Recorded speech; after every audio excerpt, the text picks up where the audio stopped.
Anomie the equation of death.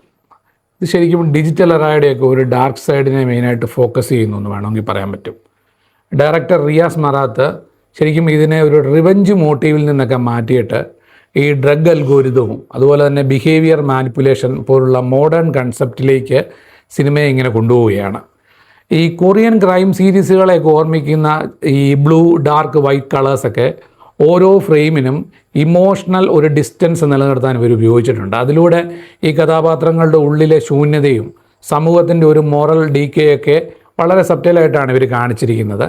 ഏറ്റവും പ്രധാനമായിട്ട് ഉള്ളത് ശരിക്കും സമൂഹത്തിലെ ധാർമ്മിക മൂല്യങ്ങൾ നഷ്ടപ്പെട്ട് കഴിഞ്ഞാൽ മനുഷ്യൻ ഐസൊലേറ്റഡ് ആവുന്ന ഒരു അവസ്ഥയിലേക്ക് എത്തിച്ചേരും എന്നുള്ളതാണ്.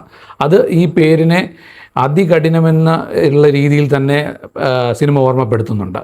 സൈക്യാട്രി പേഷ്യൻസിനെ, പ്രത്യേകിച്ച് സൂയിസൈഡൽ ടെൻഡൻസി ഉള്ള വ്യക്തികളെ കണ്ടുപിടിച്ച് കൊല്ലുക, അവർ ഇന്നല്ലെങ്കിൽ നാളെ ആത്മഹത്യക്ക് ശ്രമിക്കുന്നവരാണെന്ന് വരുത്തി തീർക്കുക, കൊലയ്ക്കപ്പുറം ഇക്വേഷൻ ഓഫ് ഡെത്ത് എന്ന് പറയുന്ന കൺസെപ്റ്റ് ഇവരിൽ പരീക്ഷിക്കുക, മൊത്തത്തിൽ ഒരു ഹോളിവുഡ് മേക്കിംഗ് ശൈലിയാണ് ഈ ചിത്രം പിന്തുടരുന്നത്.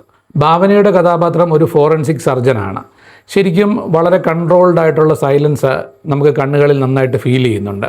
അതുപോലെ ഈ ഡെഡ് ബോഡീസിനോടൊക്കെ ഉള്ളൊരു പ്രൊഫഷണൽ ഡിറ്റാച്ച്മെൻറ്റ്, അതുപോലെ തന്നെ ചില മാനസിക ഭാരങ്ങൾ, അതുപോലെ തന്നെ ഈ പേഴ്സണൽ ബൗണ്ടറീസ് എന്നൊക്കെ നമ്മൾ പറയും ചില സമയത്ത്, അത് നമ്മുടെ വികാരങ്ങൾക്കപ്പുറം എന്നൊക്കെ പറയുന്നതിൻ്റെയൊക്കെ ഒരു സിഗ്നേച്ചർ ശൈലികൾ ഭാവന ഈ സിനിമയിൽ വളരെ ഗംഭീരമായിട്ട് അവതരിപ്പിച്ചിട്ടുണ്ട്.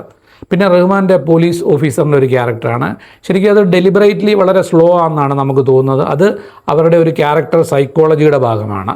സിസ്റ്റത്തിൽ പല വർഷം ജോലി ചിലവഴിച്ച ഒരാളുടെ ഒരു ബേൺ പോയിൻ്റ് എന്നൊക്കെ വേണമെങ്കിൽ നമുക്ക് അതിനെ പറയാൻ പറ്റും. ഫസ്റ്റ് ഹാഫ് ശരിക്കും ഭാവനയുടെ ഒരു പ്രകടനമായിരുന്നെങ്കിൽ സെക്കൻഡ് ഹാഫ് റഹ്മാൻ കുറച്ച് ഓവർ ഡോമിനേറ്റ് ചെയ്യുന്നു എന്ന് പറയാൻ സാധിക്കുന്നുണ്ട് സിനിമ. അതുപോലെ തന്നെ സുജിത്ത് സാരംഗാണ് ക്യാമറ കൈകാര്യം ചെയ്തിരിക്കുന്നത്. ഒരു വിഷ്വൽ സൈക്കോളജിക്കൽ സ്റ്റഡി എന്നൊക്കെ തോന്നുന്ന പോലെ സിനിമയുടെ ഫസ്റ്റ് ഫ്രെയിമിൽ തന്നെ നമുക്ക് നോട്ടീസ് ചെയ്യാത്ത ഒരു ശക്തി ഫീൽ ചെയ്യും. അത് ശരിക്കും ഒരു ക്യാമറ ലാംഗ്വേജ് എന്നൊക്കെ നമുക്ക് പറയാവുന്ന രീതിയിൽ തോന്നിപ്പോവും. അതുപോലെ കിരൺ ദാസ് ആണ് എഡിറ്റർ. ഫാസ്റ്റ് കട്ട് ത്രില്ലർ എന്നൊന്നും നമുക്ക് പറയാൻ പറ്റില്ല, പക്ഷേ ഇൻസ്റ്റെഡ് ഓഫ് ഒരു കൺട്രോൾഡ് പേസിംഗ് ആയിട്ടാണ് ഈ സിനിമയുടെ മൂവ്മെൻറ്റ്സ് പോകുന്നത്. ആൻഡ്രിയ ജെറമിയ പാടിയ ഐ ആം സ്ക്രീമിങ് എന്ന് തുടങ്ങുന്ന ഇംഗ്ലീഷ് സോങ് വളരെ സൂപ്പർ എക്സൈറ്റ്മെൻ്റ് ആയിട്ട് ഇതിൻ്റെ തുടക്കത്തിൽ അവർ അവതരിപ്പിച്ചിട്ടുണ്ട്.